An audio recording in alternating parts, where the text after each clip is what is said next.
आइए मेरे साथ चार धाम यात्रा करिए। सबसे पहले आप ट्रेन के द्वारा या बस के द्वारा हरिद्वार पहुंचना है। वहां पर छोटी ट्रैवल एजेंसी से छोटी गाड़ी व बड़ी गाड़ी करके आप चार धाम यात्रा कर सकते हैं। सबसे पहले आप यमुनोत्री धाम के लिए प्रस्थान करिए। यमुनोत्री धाम के लिए जानकी चट्टी से 6 किलोमीटर ऊंचाई पर यमुनोत्री मंदिर स्थित है। ये यमुनोत्री मंदिर है। इसी के नीचे गर्म कुंड है जिसमें आप स्नान करने के पश्चात आप दर्शन कर सकते हैं। हम लोगों ने रात को यहीं विश्राम किया। अगले दिन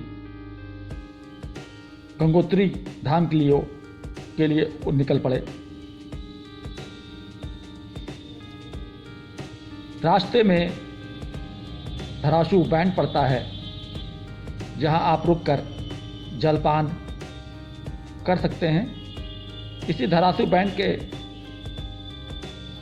थोड़ी दूर पर एक गुफा स्थित है जो बहुत ही सुंदर है।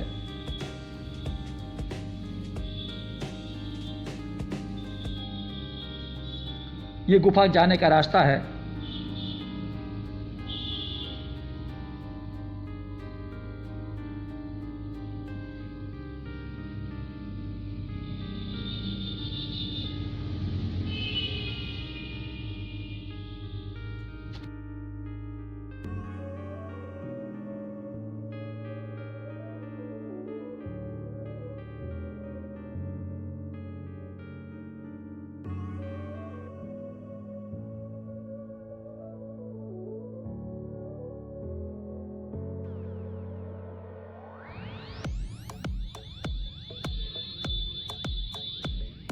रास्ते में काफ़ी सुंदर सुंदर पहाड़ियाँ हैं। हम लोगों ने सबसे पहले उत्तर काशी में रुके जहाँ काशी विश्वनाथ के दर्शन किए। इसी मंदिर के सामने एक शक्तिपीठ मंदिर स्थित है जिसमें बहुत ही विशाल त्रिशूल स्थापित है।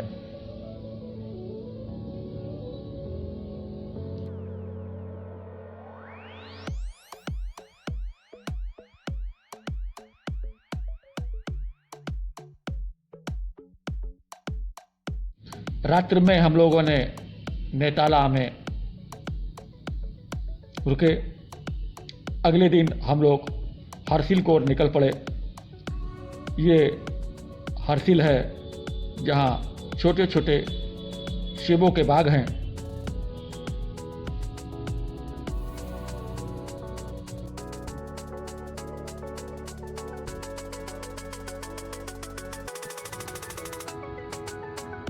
हरसिल में रुकने के बाद हम लोगों ने गंगोत्री धाम के लिए प्रस्थान किया।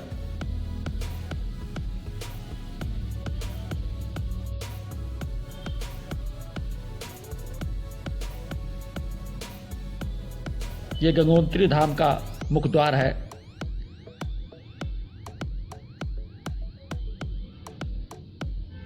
ये गंगोत्री नदी का बहाव है। यहाँ आप स्नान करने के पश्चात गंगोत्री मंदिर का दर्शन कर सकते हैं। इसी मंदिर के नीचे भागीरथी तपस्वी स्थल है। हम लोगों ने यहाँ दर्शन के बाद पुनः नेताला में रात में रुके और अगले दिन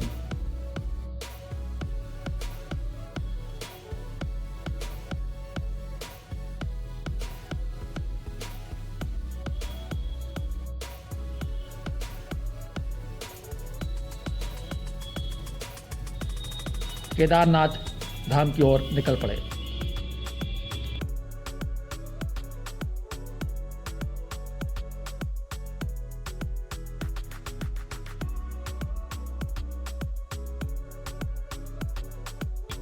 रास्ते में काफ़ी सुंदर सुंदर पहाड़ियाँ हैं जिसका आप आनंद लेते हुए हम लोगों ने सिरसी पहुँचे, जहाँ पर हेलीकॉप्टर से केदारनाथ धाम की ओर निकल पड़े। ये केदारनाथ धाम में हेलीपैड के सामने का दृश्य है।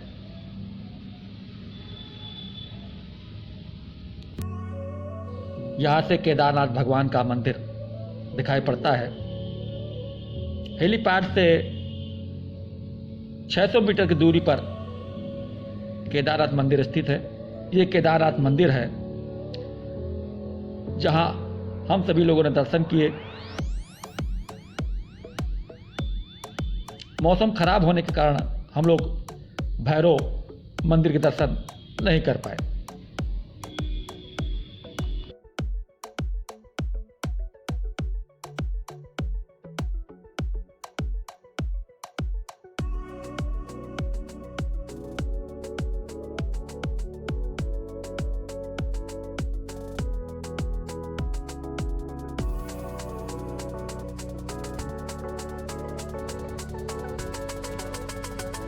दर्शन करने के बाद हम लोग हेलीपैड की ओर पुनः प्रस्थान किया।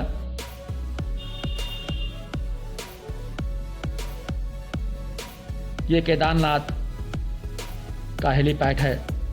हम लोग हेलीकॉप्टर में बैठकर पुनः सिरसी पहुंचे और सिरसी में रात्रि में विश्राम किया।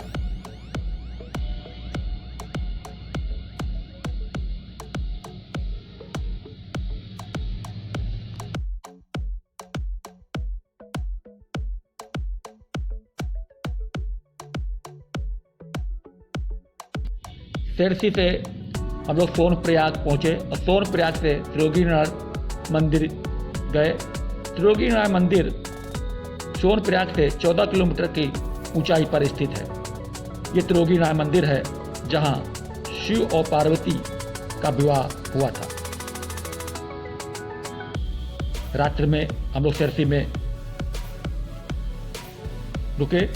अगले दिन हम लोग ऊखीमठ मंदिर के दर्शन की ओर निकले। ये ऊखीमठ का मंदिर है। जब केदारनाथ के 6 माह के पट बंद हो जाते हैं तो केदारनाथ भगवान के दर्शन यहीं होते हैं। उसके बाद हम लोग चौपाटा पहुँचे। ये तुंगनाथ मंदिर जाने का मुख्य गेट है। चौपाटा से 3 किलोमीटर की ऊंचाई पर तुंगनाथ मंदिर स्थित है। ये तुंगनाथ मंदिर जाने का रास्ता है। तुंगनाथ को मिनी स्विट्जरलैंड भी कहा जाता है।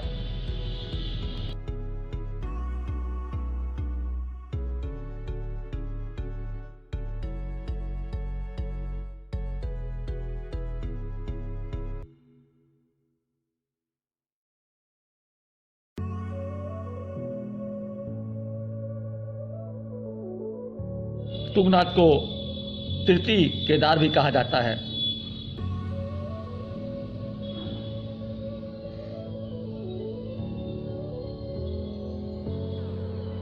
आइए मेरे साथ आप भी तुंगनाथ भगवान के दर्शन करिए।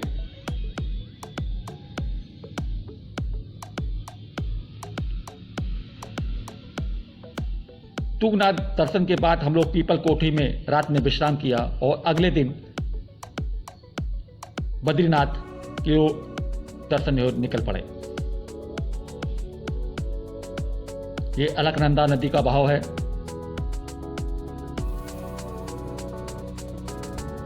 बद्रीनाथ से 3 किलोमीटर की दूरी पर माना गांव स्थित है। हम सभी लोगों ने माना गांव में जाकर सरस्वती नदी के दर्शन किए। यहाँ पर वेद व्यास गुफा है और गणेश मंदिर भी है। ये सरस्वती नदी है।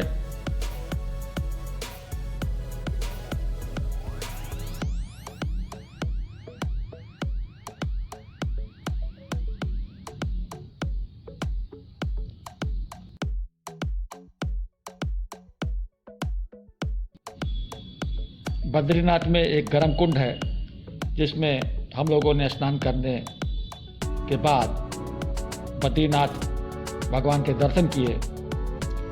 ये बद्रीनाथ मंदिर का बाहरी हिस्सा है जिसे आपको दर्शन करा रहे हैं।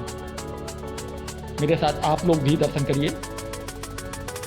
बद्रीनाथ दर्शन करने के बाद अगले दिन हम लोग हरिद्वार की ओर निकल पड़े। रास्ते में कर्णप्रयाग होते हुए हम लोग धारी देवी मंदिर के दर्शन की ओर निकले। ये धारी देवी मंदिर का मुख्य द्वार है। जहाँ 1 किलोमीटर नीचे धारी देवी मंदिर अलकनंदा नदी के बीचों बीच में स्थित है।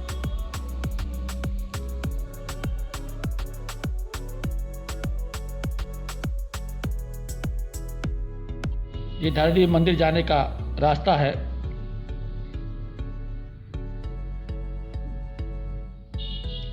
धारी देवी के दर्शन के पश्चात हम लोग नीलकंठ मंदिर पहुंचे और वहां नीलकंठ भगवान के दर्शन किए।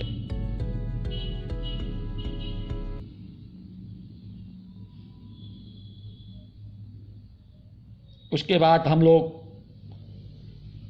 ऋषिकेश में राम झूला देखा। राम झूला को पार करने के बाद चोटी वाले के यहाँ पहुंचे। आपको मेरा वीडियो कैसा लगा? कृपया लाइक करिए और सब्सक्राइब करिए।